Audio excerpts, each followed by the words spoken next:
Well, if you're listening to this podcast, you are likely a donor to some sort of policy think tank, policy shop, or maybe you work at one. And so here's a question that we probably don't ask enough. Is anybody listening to the stuff that these organizations are putting out? And more importantly, are the elected officials, their staffs, the bureaucrats that surround them, are they paying attention to the work that's coming out of these great organizations that are promoting free market policies and liberty and the ideas that we care about?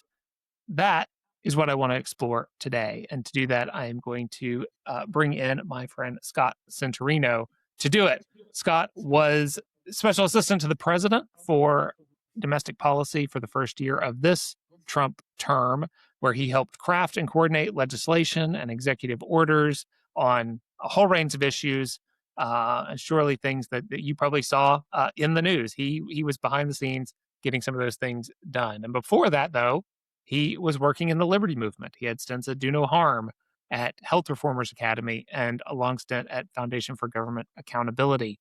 And so he knows the liberty world. He's been inside the halls of power, and he's back in the private sector now, helping think tanks and policy organizations win with conservative policy. But winning with conservative policy is the goal. And so, Scott, I'm thrilled you're here to help us unpack how we can win better, as it were. Thank you for having me, Peter. It's good to be on with you. I'm sure that there are folks listening who probably have partially funded my life over the last several years. And so thank you to what you do, Peter. Thank you to all of your listeners. I'll go ahead and preemptively answer one of your questions, which is it's very valued. It's very important. But look forward to telling some stories and getting into some of the details here. Good. And it's also worth noting Scott is, I think, the first guest to broadcast live from the same county I'm in. He actually only lives about 2 miles away from where I do here in the mountains of Virginia. And yet you didn't invite me to your house. And I didn't even invite him over. So maybe I'm not as generous as I think I am. All right, Scott, let's go start inside the White House. What did a typical day look like? Boy, well, the cliche answer is true. There is no typical day, but my standard shorthand is it's the best and worst experience you'll ever have in your life. Everything is a scramble. Everything is a five alarm fire. You're trying to decide which house to stop from burning down first. And that's pretty much the whole day in terms of the feeling you have from 8 a.m. until about 7 p.m. To maybe add one more layer of detail in addition to the feeling, obviously there's this incredible thing about working in the White House. Just the setting is a daily reminder. It never got old for me in my year. It's this daily reminder of this unique opportunity that you have to be at what feels like the center of the universe. And the energy in that building is palpable. You bump into Marco Rubio going up the stairs. You accidentally spill a little bit of coffee on Susie Wild's shoes. Like, it's just being in that space. I didn't actually do that, but I do know somebody who did, by the way. Being in that space is incredible. So get that out of the way. But also, of course, everybody wants a piece of you.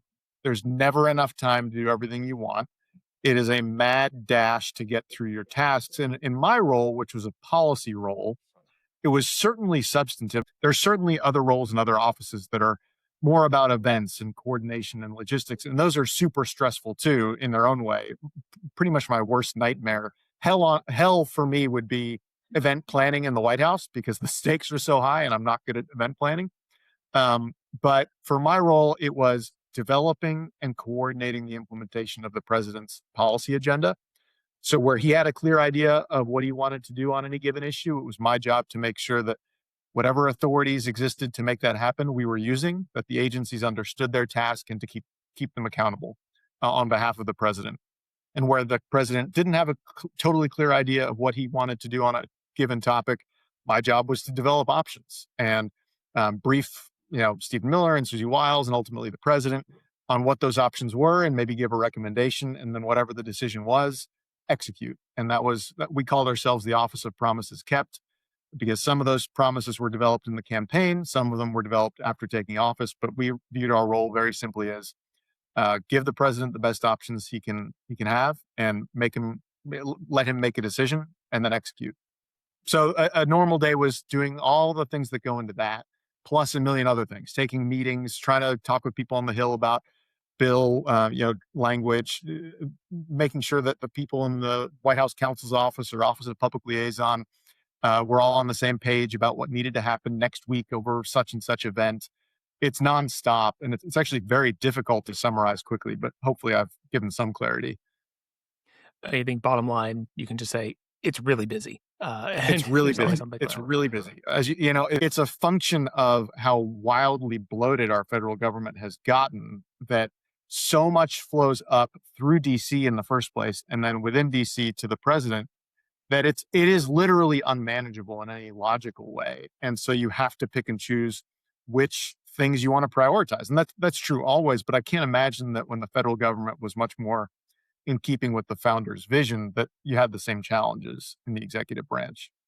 Okay, so how often then in all these meetings and all this running around, how often are you meeting with nonprofits in the liberty space? Well, it depends on the person, of course. I was probably more open-minded and interested in meetings like that because I came from that world. I had a better sense of what they could offer resource-wise. Some people are not as interested in that, and that's fine. I was probably on the far side of the spectrum because I would take meetings with people I didn't know, even from groups that I was pretty skeptical that they'd be helpful, just because I kind of wanted to hear what they had to say, and occasionally on issues where I didn't have as much background, they could give me some helpful guidance on what the issues even were. Even if somebody says they disagree with the administration's policy on X, maybe you didn't know that X was even a thing, and so like just being made aware of it is helpful. Um, the other factor here when it comes to think tanks is it, a huge number of people in the policy space in the White House and of course across the different agencies come directly from think tanks. So I'll give you an example. Everybody remembers that flurry of executive orders, especially in the first 100 days of this Trump term. That whole process of getting all those executive orders out began 2 months before Inauguration Day. I was in Palm Beach and I was part of a team that we started putting those together. Stephen Miller was there. A lot of other people were there. Susie was there. And you were prioritizing, all right, you're going to write these four, you're going to write these three. And in that group of two deputy assistants to the president and six special assistants to the president, who ultimately were under Vince Haley in the Domestic Policy Council, there was one from FGA, there was one from AFPI, there was one from the Senate, but he had think tank experience, American Compass. There was one from Do No Harm, that's me. There was another one from FGA. There was one from Paragon, and there was another one from AFPI, if I'm remembering correctly. So it was totally, it was full. It was well stocked of think tank people who all had their own backgrounds, obviously. And if the only thing think tanks did was be a little bit of a holding tank for folks between administrations, make sure that you didn't lose good, conservative warriors to sort of the more generic lobby world, that has value by itself. If the only thing it did was keep in amber people like Theo Merkel and Sam Adolphson and others that went in, rather than lose them to the outside, like that has real value. But think tanks, of course, do way more than that too. Yeah, I think it's interesting you say that because I think some certain staff members, certain organizations, even certain donors have almost an allergy to that. They say we want to be separate, and then I think you raise a good point. You still these organizations, these unmanageable, unwieldy executive offices need staff, and I would much rather have staff, the Scott Centorinos and the Sam Adelsons, those types of people going in versus somebody who has no idea what's going on or who is just only loyal to whomever, whether it's the president or the leader of that office or whatever it is, and doesn't understand that fuller landscape. I mean, America or AFPI, the which I always butcher. I get the acronym right, and then I start putting in the wrong words in the wrong places. But it was Just sound it essentially, out. yeah. But it was essentially created kind of for that purpose, for Yeah. holding those folks Yeah. in amber between the administrations, and served its purpose, and then continues to be a very functional organization think tank today. Well, and one thing I'll add there is even if you didn't pull lobbyists in instead of think tank people, One of the things I found and was surprised by was how few of the people who were still in government and were brought into the administration knew anything about state policy. So a handful of us, including myself, who had come from FGA and really and do no harm and had spent a lot of time in state policy world, we were like the only people around who had had any experience in state government. And so many federal programs, even like Medicaid, ultimately flow through the state. And so we found ourselves unique, and people with issues way outside of our portfolios would come to us and ask us basically how state government worked. Because even if you didn't bring any lobbyists, the default kind of person you bring into an office like that is a Hill person, a Capitol Hill person who's been in DC for the last 10 years. And in most cases, they've not worked in state government. Now, in fairness, there were plenty of times where I had to go to them. And there was one time I asked, I'm not embarrassed to admit, I had to reference the one big beautiful bill, HR1, and I couldn't figure out which version on the Senate website was the actual final enrolled version because it's so nonsensical the way it's set up and there are all these hyperlinks. It doesn't really matter, but I couldn't figure it out. And I was in the citadel of the free world and couldn't figure out which bill was the actual final version that passed. And so what did I do? I asked Theo Merkel, who had spent 10 years on the Hill, hey, can you send me the one big beautiful bill? I don't know which version is the final version. And so we had good relationships where you want people from think tanks because the think tanks have experience in the states too. And that's very unique in any kind of transition in DC. That's a really unique point. Yeah, I hadn't really thought about that. All right, so let's talk about persuasion and maybe take it in two different ways. I mean, what does effective persuasion look like for the people who actually are able to get on the phone, get in front of you, have a conversation? But then I'm also curious, and we can turn to it second, that passive communication or that passive conversations that are going on out in the ethos, to what extent are those being paid attention to?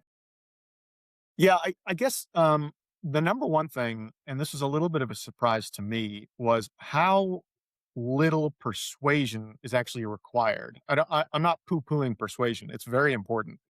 But for the most part, when I would meet with a think tank, they didn't need to persuade me that what they were going to pitch me, some idea, was a good idea. If I was talking to them, I probably had some sense of what they stood for and whether I trusted them or not. And that's the most important thing. It's not the quality of your ideas. Unfortunately, it's the human connectivity. Do I know somebody who I trust on this issue to give me good advice, good data, et cetera?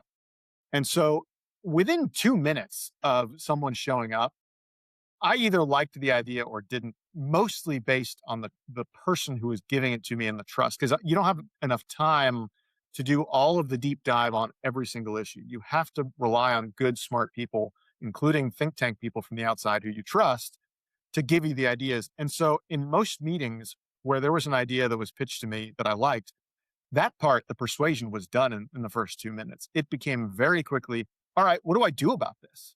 You think that the Department of Education should do X? Okay, like if I'm going to pick up the phone and call the Department of Education after this meeting, how do I tell them to do it? What are their authorities? Like who actually? What's the sub agency that would run this? How would they implement it?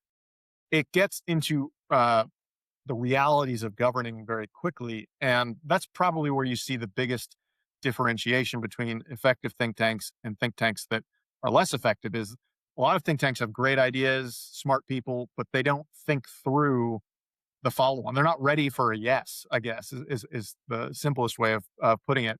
They're not ready to kind of help the staffer do their work for them, which is so often required. That's a fascinating point. I mean, one of my bugaboos is I think we generally on the right are not ready for yes, and we generally catch the car and then don't know what to do. And it's one of my great fears is we're going to do the same thing on school choice and all the victories we've had there. That's a whole different podcast and a whole different rabbit hole. But that's really interesting. I mean, essentially, the folks that are coming in that are telling you something valuable and also telling you how to get it done, doing a little bit of the work for you. Yes, there's certain things they don't know. They don't know the right person to call, but they know if you know the right person to call, here's the things that need to get done. Doing that homework counts for a heck of a lot, it sounds like. Yeah, I think that's the number one thing I look for and would recommend, and it's also how I would judge a think tank. One of the ways I would judge a think tank's performance and effectiveness is it sounds terrible, but how much of the work of the policymaker are they doing for the policymaker? And I'll just be super specific. So if you've got 7 different issues in your portfolio, just for the sake of illustration, I'll use myself as an example. So on day 1 in the White House, I was told that I had to develop, coordinate, and implement all of the federal administration's policies on welfare. So that includes Medicaid, food stamps, housing, public housing. 70% of the budget. Right. Homelessness, mental illness and addiction, gun rights, gender ideology, all of veterans affairs, and I think I'm missing a couple. I had Well, election what's integrity left? for a couple months. I had there were a couple others there that I'm forgetting. So you can imagine if that's your portfolio, you're stretched thin, of course. And this is not me complaining. What I'm saying is, if 2 people brought me ideas that I liked, let's say I liked both of them, and I thought, yeah, this is absolutely worth doing. If someone wrote me a memo with talking points and maybe a first draft of a bill or a regulation or a guidance memo that Health and Human Services could put out to make the policy change, doesn't have to be perfect, just first drafts, some basic, blocking and tackling of what I would have to do to make it happen.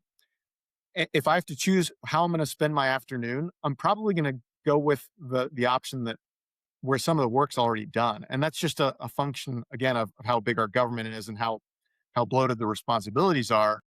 But it's just natural for you to go with the one that's further along in the path, because so often you do a lot of work on something and it falls apart for some reason.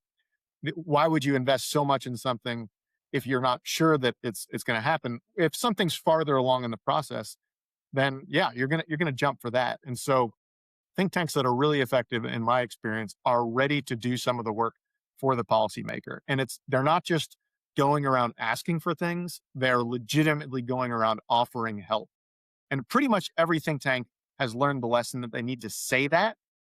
But if the policymaker is not seeing that and feeling it, of here's the first draft of the regulation we're asking you to change, bam, then it's much less likely to be an effective meeting, and you're much less likely to go down the road that think tank wants you to go down, even if it's just a starting point. So again, I might call up HUD after a meeting and say, "Hey, I just got this really interesting draft. Can you look at it and see if there's do you like this?" I'll call somebody that I trust at an agency and that I know is aligned. Can you tell me why this isn't workable, or why shouldn't we do this? And that gives, because without that work already done by the think tank, I have to do all of that myself. And again, I did that plenty of times. I'm not trying to get out of work. Most of these people are the hardest working people you'll ever meet. But if you can just push the ball as far downfield as possible for that policymaker, you're going to have much better odds of succeeding. And it also accrues to the benefit of the nonprofit as well, because then they can not just say, oh, that piece of legislation, that was our idea.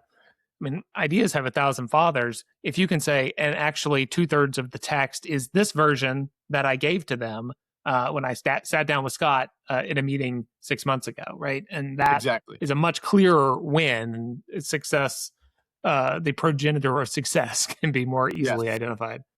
And the really pro move is if you're willing to do the work for the policymaker and then not take credit, or only take credit in private settings, so that the donors know what's happening, but you're not going out there bragging about a win that really belongs to the policymaker. And this is not just true of the White House or this White House, which of course has its idiosyncrasies, but even if you think of state legislatures, if you're not pounding your chest after a win and you let the state legislator have that win, because ultimately it was them that was knocking on doors in the summer heat, it was them that won the election, it was them that ran the bill through, it was them that had to overcome opposition within their own party and across the whole legislature.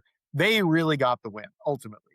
And most legislators, most policymakers want the credit for their wins, and they don't want to be sharing it with 55 different groups. Now, there's a time and place for taking credit. Of course, I don't mean to cast aspersions on all of that, but the best place to do that is in private, and let the policymaker have their day. because then the policymaker is going to be much more likely to go back to you. And the think tank's going to be much more likely to get win number 2 and win number 3 if you let them have that win publicly. Yeah, that's really interesting. And yeah, let the non-humble elected official be the non-humble one. Let the humble think tank be the humble one. In depending on the setting. That's yeah, and that's hard. That goes against every human impulse, but that is really that's good. Okay, so swing it to the opposite side, the kind of more passive stuff. Cato holds a luncheon or a full day event on a topic, or AFPI does some sessions that bring in some people. Like, to what extent are people in the White House and, to what people in the legislature, et cetera, paying attention to what's going on off campus, essentially? Yeah, it's a hard question, and honestly, you can cut my answer because I'm probably not the best person to ask. I am an old man at heart. I'm not on Twitter. Maybe I am on Twitter, but I've posted 0 times and I check it about once every 6 months. I don't keep up with social media. Most people in this world are glued to social media, and so I'm not a representative person, and I know I'm not. What I'll tell you is, at the White House and in certainly plenty of other places, Fox News is on in the background at all times in pretty much every office, including individual offices. There's TVs in every offices with Fox News on in the background. And so that's probably the easiest way to broadcast a message. Just get on Fox News, Peter. That's all you have to do. I know it's the easiest thing in the world. Aside from that, the easiest way to make an impact having passive content is, again, the human connectivity. So if Theo, who worked at Paragon, I've never worked at Paragon. I don't work with them now, but they're a good group. Theo Merkel, who runs healthcare policy, came from Paragon. He might come over to my office and say, "Hey, have you read the latest Paragon paper?" Or in a team meeting, I might have said, "Hey, I'm working on this Medicaid thing, work requirement implementation from the One Big Beautiful Bill." He might say in that moment, "Oh, yeah, there's a good chart that they put out 6 months ago." And then I might find it that way. That's the best way, obviously, and the most common way that you find material is just somebody that you know and trust who's already in your network brings it to your attention, or somebody from the outside, texts you, "Hey, you might want to look at this one pager we just put together on school choice in Michigan," or whatever. That's the best way. Now, not everybody has total connectivity with all the big players, and so that's sometimes impossible, of course. If you put out good content, and there are a couple, obviously Daily Caller, Wall Street Journal, National Review type outlets out there, I won't list all of them, that if you get a hook there, people do pay attention. And obviously Twitter is another big way that people find things. Um, but I'll stop there just because I don't think what I have to say is all that representative on that front. I'm pretty old at heart. Well, it reinforces something you said earlier about the importance of having people like you coming from FGA, or people from Paragon, people from these institutions that are working on these issues. I mean, back during the first Trump administration, there was a lot of credit given to Trump, rightfully so, for passing a lot of really good stuff in the first couple years, taxes, deregulation, all that. And it was this overnight success that I point to people was 30 years in the making of Federalist Society being built up, CEI doing this regulatory work click by click over time, FGA, state policy think tanks, all of those having it ready day one so that it could be executed. And because there were people like you going in who knew that was there, they could take it off the shelf, they could run with it. And so what I keep just hearing from you is the human element really matters.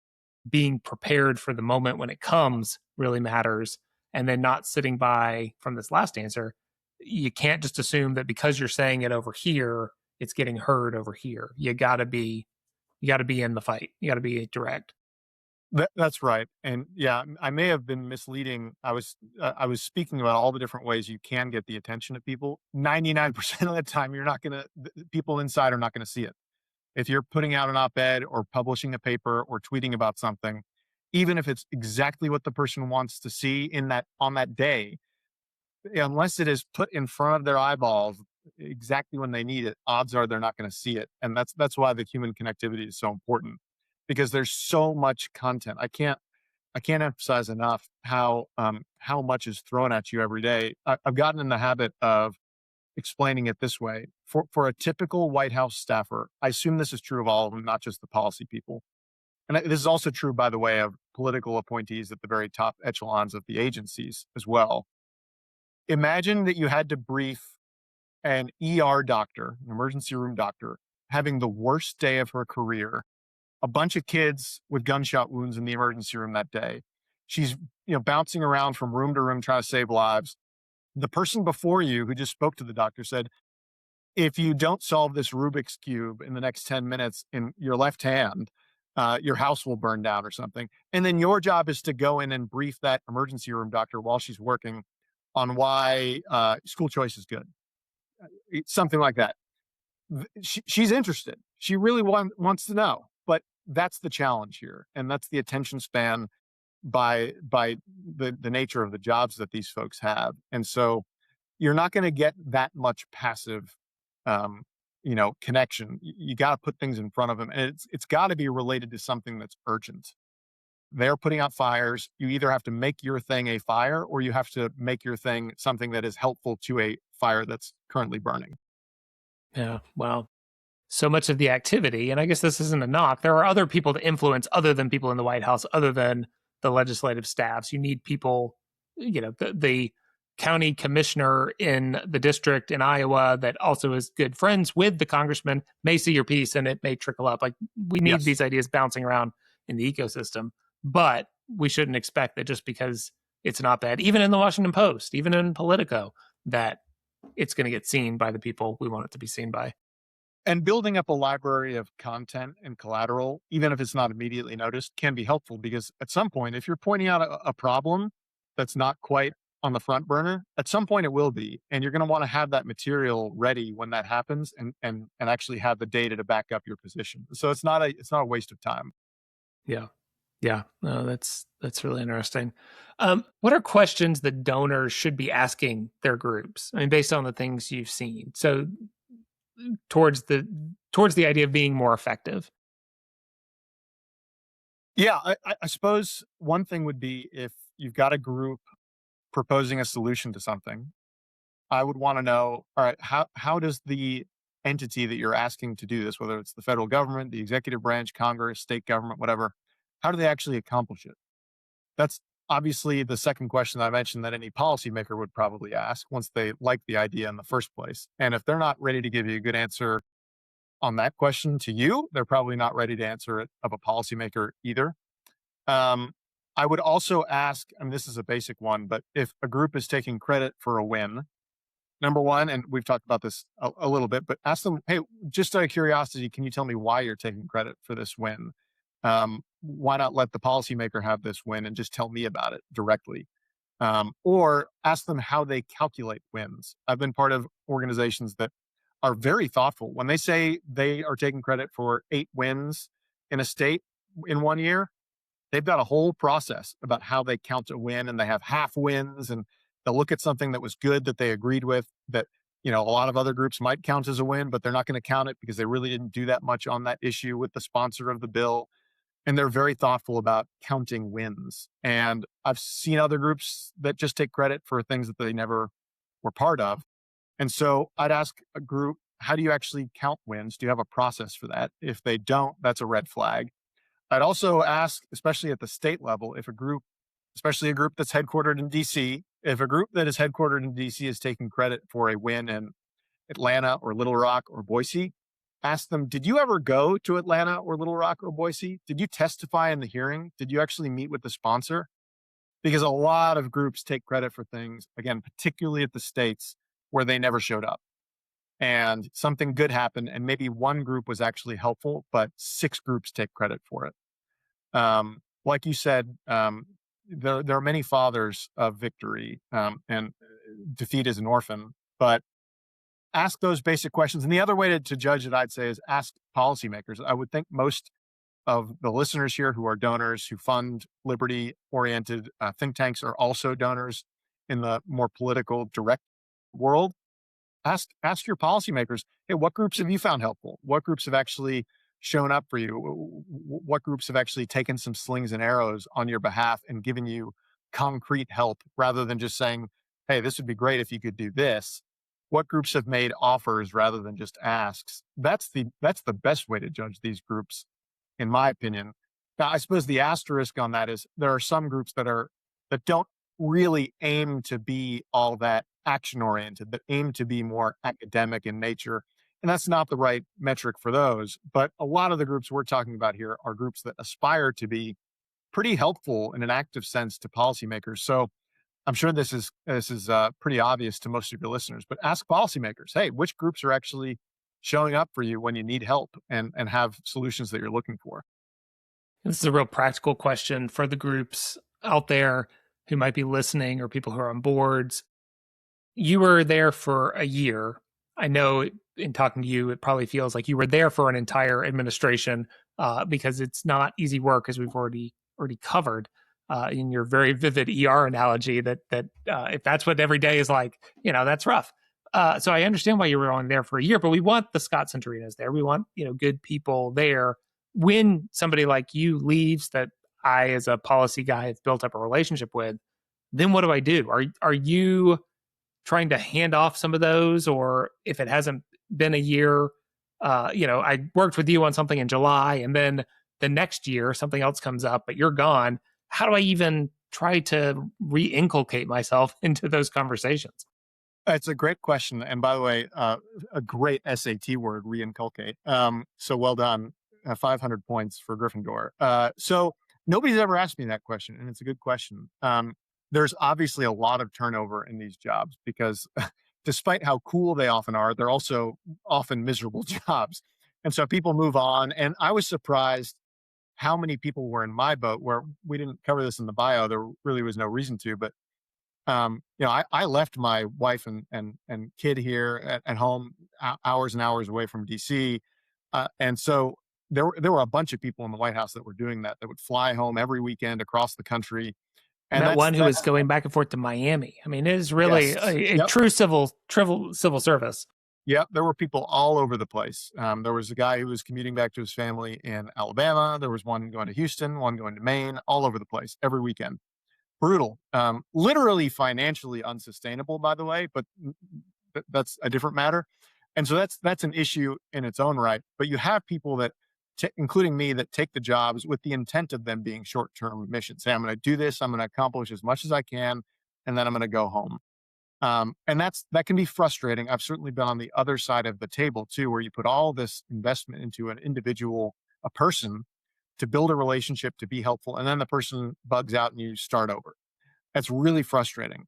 The best thing to do, and again, this is probably common sense, is if it's a really good person, which if they've cultivated that relationship with you, they probably are, just ask them, hey, who took over your portfolio? How can I, get synced up with them? I'll give you a concrete example.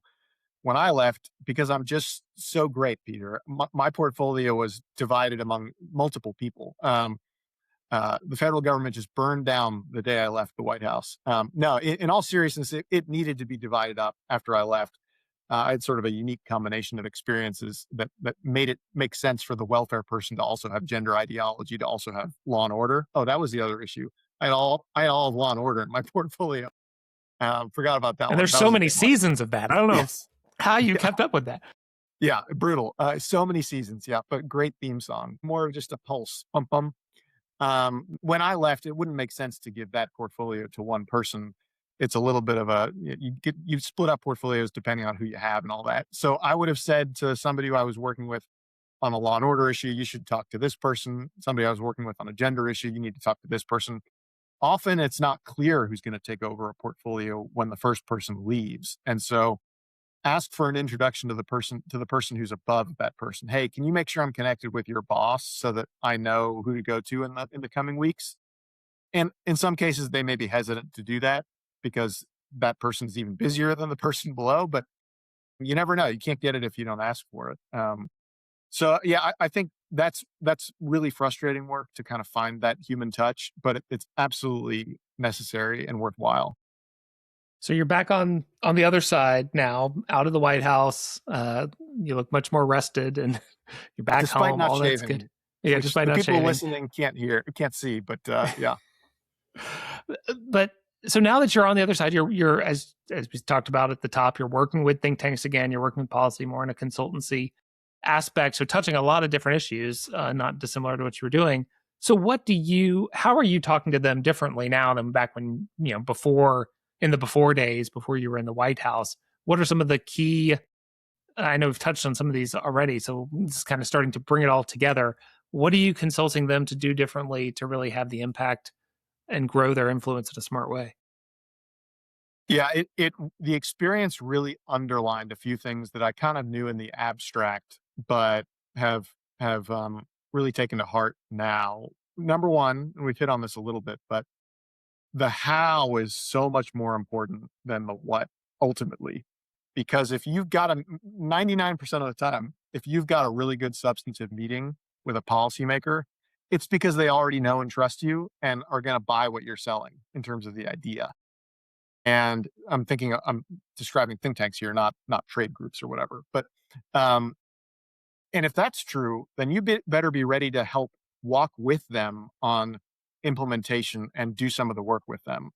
Um, there, I'll give you an example. So because I had law and order in my portfolio, I also had human trafficking in my portfolio, and I quickly learned that that is the problem from hell. That there are apparently no solutions, as frustrating as it is, or at least I couldn't find any really good solutions with the federal hook. One of the most frustrating experiences was I knew that human trafficking was a problem. And so I actually went out of my way to invite and accept the invitation of a bunch of groups. And I hope I'm not slandering anybody here, but a bunch of groups that work on human trafficking, all incredible people, good people, smart people, knew the issue really well, would come in and describe the problem. But after 5 minutes, I'd say, okay, what do you want me to do about it? What can we do about it? What are the options? Give me a menu of options here to pick from. And we really never got anywhere on that front. And maybe that's a legitimate function of federal authority, but those were frustrating meetings, and that's an extreme example. But it really reaffirmed how valuable that second step is. I'll also say that it also really reaffirmed how valuable it is to get really good at teaching 101 stuff. You will become a go-to person or go-to group if you are good teachers of 101 material. So, for example, I was given all those issues that I listed out. I knew a lot about some of them, maybe even most of them. There were a couple that I was fairly new to. I took Veterans Affairs on because I was the only one of the 6 special assistants to the president who'd ever served in the military. That's it. That's the only reason they gave me Veterans Affairs. I'd never been in a VA facility in my life. I knew nothing about Veterans Affairs policy. They have to give it to somebody, so they gave it to me. If there had been someone in that moment who could sit me down and explain to me for an hour, hey, here's how the Department of Veterans Affairs works. Here's what the major questions have been in the last 10 years. Here's the questions you're likely to face. Here are the questions you're likely to face. And here's some of the choices without putting too much of a foot on the scale. I would have met with that person as much as they wanted to. And ultimately I got a lot of that guidance from the people who work at VA, and there's plenty of material online that you can look at. But man, if you put collateral on your website as a think tank that's just 101 explainers, good primers, here's how Medicaid works. That will be a magnet for people that are handed an issue that don't understand it, which is a lot of people a lot of the time. And it'll bring them into your orbit, and it'll build credibility and trust.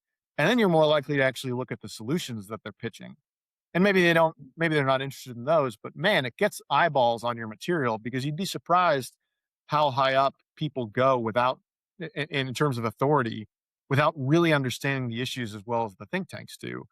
And there's just not enough people at the top to have somebody that understands everything. And so getting good at 101 explaining is really valuable. And I didn't fully appreciate that before. Yeah. That's a super actionable thing, right? For any groups listening, have that up there. It turns out people at the highest levels of government still rely on Google and still are looking things up. And if you are the source material with the right perspective, et cetera, then you can be a go-to. That's really great. Well, anything, maybe a final question. Like, what are the unknown unknowns out there? that where are the missed opportunities that are just things that surprise you? Is like, why does nobody do this? I mean, maybe that 101 explainer thing is a piece of it, but what are some things that are just easy layups for groups out there to start influencing a little bit more, that would have helped you in your time, will continue to help groups in the future? Yeah, good 101 primer materials is definitely one of them. Having material on implementations another. Beyond that, one thing that a lot of groups don't do that they could is preparing policymakers for internal and external pushback. So let's say you're doing everything else right. Here's an idea on school choice. Let's use that as an example again. The policymaker says, "Great, I'm all in. How do we do it?" And then the person from the think tank is ready. All right, here's how you do it. Here's a draft piece of guidance. Here's really the way this would be implemented at the states. Here's a 101 explainer on how this all works. They're doing everything right. Well, when that person turns around and then, say, briefs Stephen Miller or Susie Wiles or the president on that and says, "Hey, this is what we ought to do. Here are the problems. And here's why I think we ought to do this." If they have any questions or concerns, if that person's not prepared to argue against those, and certainly when it hits the media or the public more broadly, or folks on the other side politically, it can easily and quickly fall apart. And so you've got to prepare policymakers. You've got to build their shield for them too. It's not enough that you give them the sword.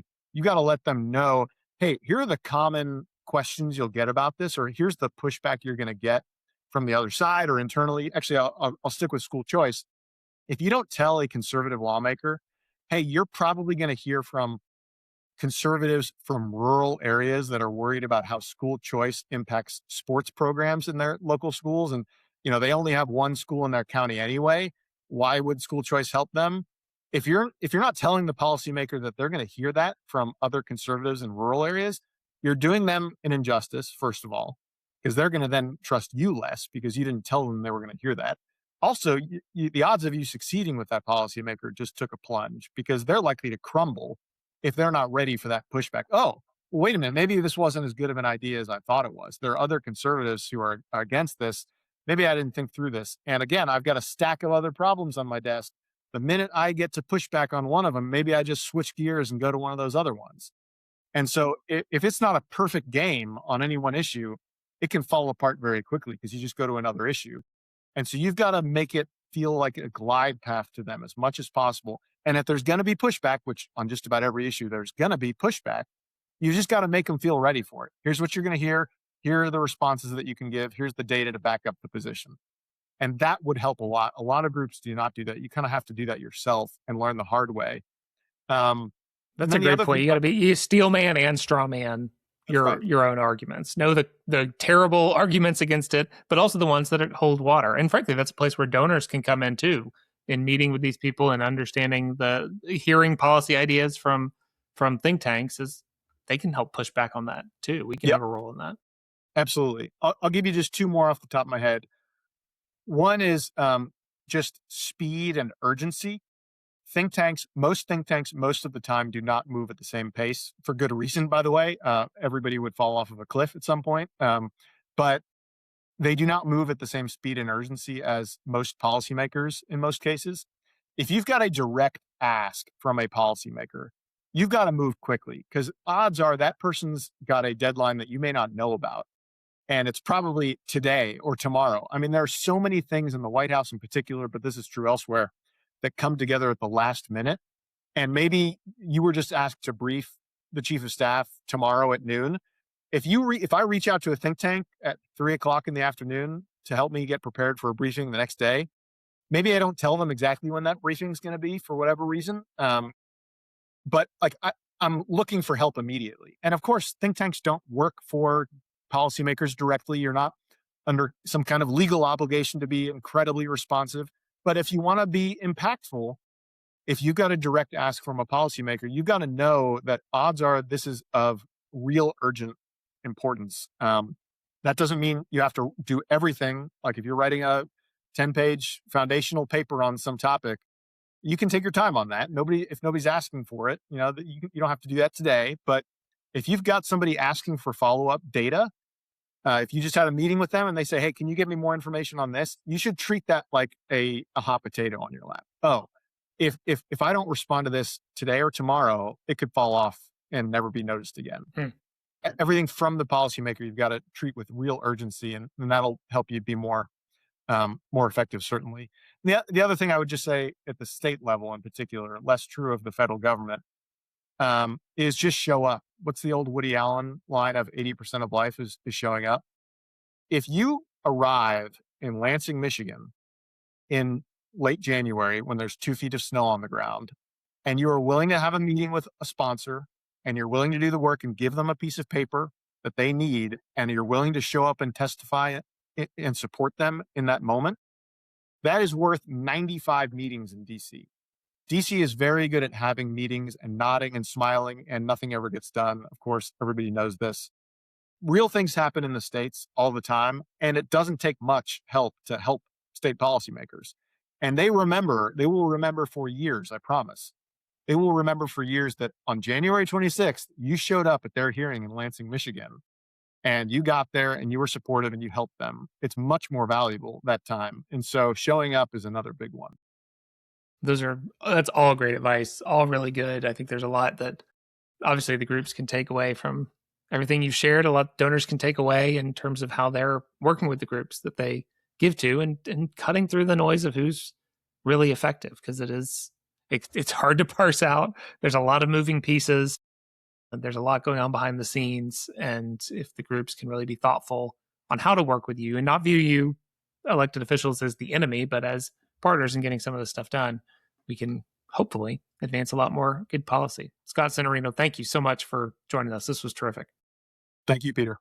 Well, I was excited to record that episode, but it turned out even better than I expected. There was so much great, interesting information, nice inside ball game, probably so many more stories that I could have asked of Scott from his time there. Not every group out there wants to be heard and seen by elected officials. Scott kind of referenced the ideas stage, people, the incubator stage of creating ideas, but a lot of the groups out there that you may support do want to move the needle with elected officials, with their staffs, with legislatures. And if that's the case, they need to do it in a smart way. They need to know what they're up against and some of the challenges.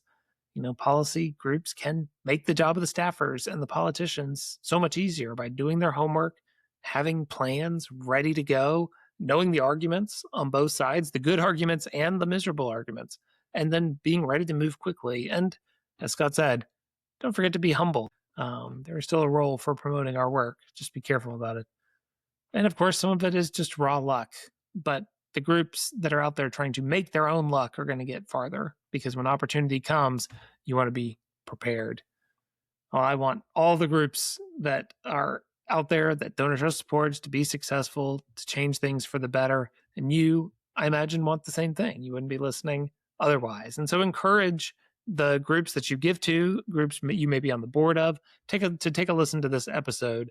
There could be some invaluable advice to help them have more impact with the work that they are doing, which in turn lets your dollars have more impact and ultimately lets America have more impact by being a freer, more prosperous place.